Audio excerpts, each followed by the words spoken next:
ఈరోజు stock market report చూద్దాం guys. 18 October 2025. ఇక్కడ సెన్సెక్స్ 485 పాయింట్లు పైకుంది అండ్ నిఫ్టీ 125 పాయింట్లు పైకుంది. అంటే సెన్సెక్స్ నిన్న కూడా లాభపడింది అన్నమాట. That's great. సూచీల లాభావళి. బ్యాంకింగ్ చమురు షేర్లు దన్ను తోడైన విదేశీ మదుపర్ల కొనుగోళ్ళు. సో ఇక్కడ చూడొచ్చు గైస్, స్టాక్ మార్కెట్ పైకి ఉంది. That's great. అంటే నిన్న స్టాక్ మార్కెట్ లాభపడింది అన్నమాట. రోజు ఇలానే లాభపడాలని అనుకుందాం. ఇది గైస్ స్టాక్ మార్కెట్ రిపోర్ట్. ఒకసారి కంప్లీట్గా చదువుతాం. స్టాక్ మార్కెట్ జోరు కొనసాగింది. బ్యాంకింగ్ చమురు రంగాల షేర్లు రాణింపుతో మూడో రోజు సూచీల లాభాలతో ముగిశాయి. విదేశీ సంస్థాగత మదుపర్ల కొనుగోళ్లు కూడా విదేశీ సంస్థాగత మదుపర్ల అంటే ఎఫ్ఐఐ కొనుగోళ్లు కూడా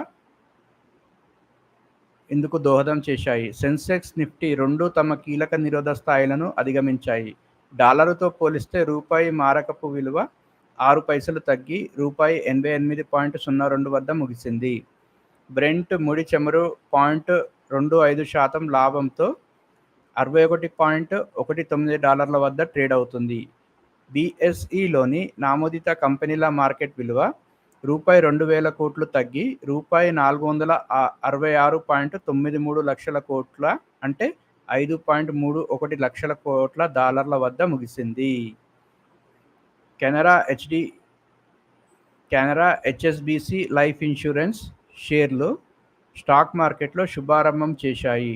ఇష్యూ ధర రూపాయి 106 వద్దే BSEలో ఈ షేర్లు నమోదైన చివరకు 5.19% లాభంతో రూపాయి 111.5 వద్ద ముగిశాయి. మిడ్వెస్ట్ లిమిటెడ్ తొలి పబ్లిక్ ఆఫర్ IPO ముగిసేసరికి 87.89 రెట్ల స్పందన లభించింది. చిన్న మదుపర్ల విభాగంలో 24.26 రెట్ల అధికంగా బిడ్లు దాఖలయ్యాయి. సిఫీ టెక్నాలజీస్ అనుబంధ సంస్థ Sify infinite spaces limited public ఇష్యూకు వచ్చే సన్నాహాల్లో ఉంది. తొలి పబ్లిక్ ఆఫర్ IPO ద్వారా రూపాయి 3,700 కోట్లు సమీకరణకు అనుమతులు కోరుతూ ముసాయిదా పత్రాలను సెబీకి సమర్పించింది.